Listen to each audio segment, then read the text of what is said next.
Quedan 2 equipos. Esta vale doble. ¿Cómo se llamaba el Teletubby morado? Tinky Winky. Habéis acertado los 2. Siempre llevaba un... Bolsito rojo.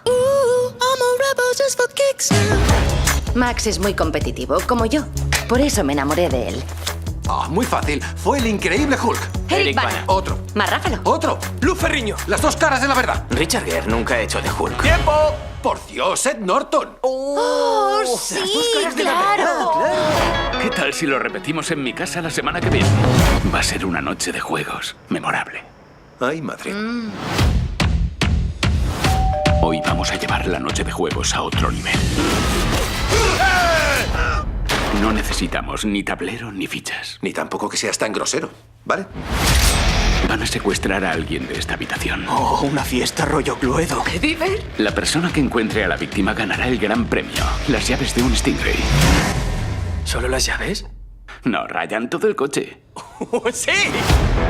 Os deseo mucha suerte esta noche. Adiós. Pásame esas cerillas. Voy a quemar esta puerta. ¿Sabes que estamos encerrados en una habitación sin ventanas?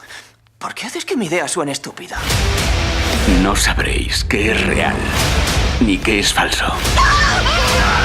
¿Esta pistola es de verdad? No, Annie. No, no, no, no, no. ¡Dios mío, te he disparado! ¿Qué con...? Siempre me ha gustado la camaradería entre buenos amigos. No valoramos lo que tenemos hasta que lo perdemos. Ah, porque tu mujer te dejó.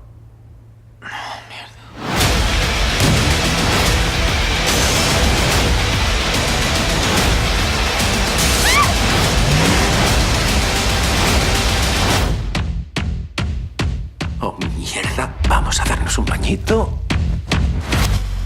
La he cagado.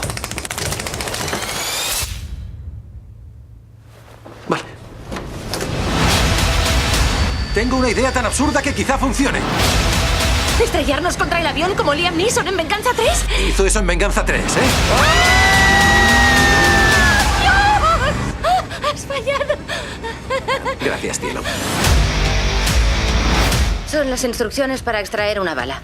No tenían desinfectante, así que he traído este Chardonnay. Buena idea, manos a la obra. ¿Y para qué queremos una revista de decoración? Ah, es para luego. Trae una receta de crema de maíz que tiene buena pinta. ¿Te encanta la crema de Genial, es maíz, cierto, no? sí, Eso te animará. gracias.